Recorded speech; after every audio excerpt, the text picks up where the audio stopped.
If I loved you, I would tell you this.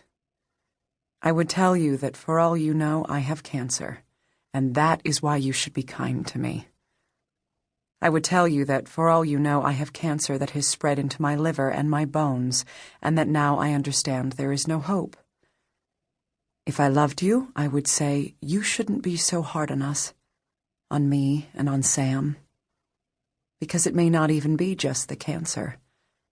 For all you know, we have a brain-damaged son living in an inadequate institution 30 miles from our house.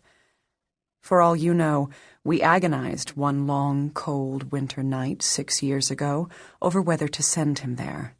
But then, broken, exhausted, we finally stood together in our kitchen, staring hard at each other, both of us the worse for scotch, and just knew, just then, at the exact same moment, that we couldn't manage him at home any longer. Not with him so big I couldn't bathe him by myself. Not with him so strong. Not with me just diagnosed and in for my second round of chemo. There's so much you don't know. For all you know, I have 3, maybe 4 months to live, and Sam is up every night trying to figure out how he's going to break it to our brain-damaged son that I won't be coming to visit anymore. And I'm lying right there next to him, hour after hour, trying not to think about the possibility that our boy will be angry at me for this. Or maybe worse, maybe better, that he won't even notice I'm gone. You want to build a fence between our homes.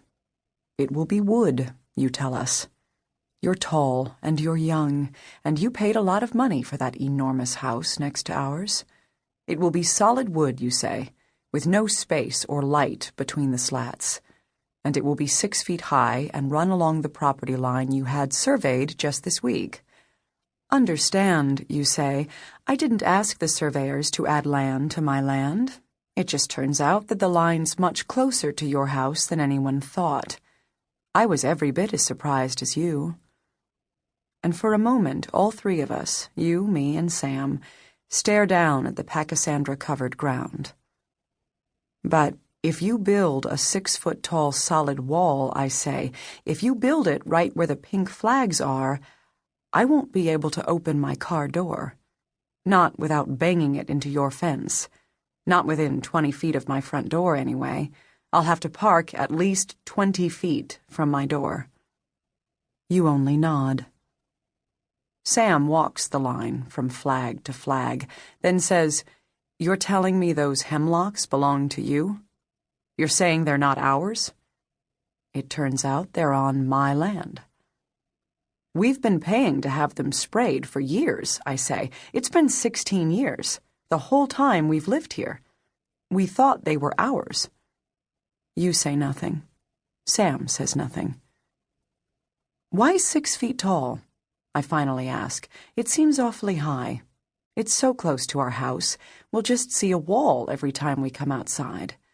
We're used to looking at the hemlocks. We've always had a view.